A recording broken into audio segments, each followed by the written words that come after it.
Pleser tutor achos o'n i wedi dysgu Cymraeg yn hunan, felly o'n i'n teimlo mor i wedi mwynhau dysgu yn fawr iawn, ac o'n i'n mwynpasio'r brofiad y ges i ymlaen y pobl eraill hefyd, ac dyna pam penderfynais i dechrau off mewn tafarn gyda cyfle ffrindiau, ond o'n nhw'n mwynhau yn fawr hefyd, felly es i ato wedyn i trio lledu'r profiad y ces i ymlaeth pobl eraill yn y gymuned.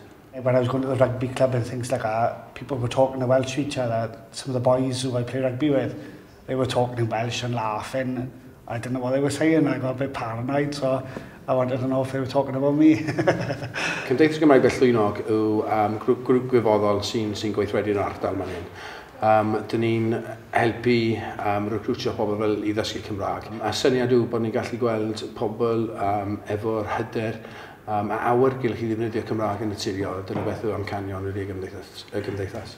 Not only has he done the teaching side of it, he's behind anything that's Welsh in the village, and he's always, I don't think he lives in the house, I think he lives down the centre. Coffee mornings he helped organise the Welsh TV. You've got duck races going on, quiz nights, trips away to North Wales, everything, and he puts so much time and effort into it.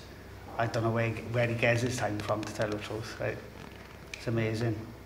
When I see learners that I've taught not speak Welsh to me, but when I see them go out, speak Welsh to each other and speak to other people in Welsh and carry the sort of language skills that they've learned with them and things like that, the feeling is, you can't describe it, you can't say how nice a thing that is. To see it make a difference to people's lives, it's like immensely. Thanks for everything you've done for the village, not just for the Welsh, but for everyone. It's great what you've done, and carry on doing it. Da iawn. Dwi ddim yn neud pethau fel dysgu oedolion i eraill gofra. Oedd e'n hollol annisgwyl, ond fi'n mor falch mod i wedi cael fy mobrwyo yn y ffordd yma.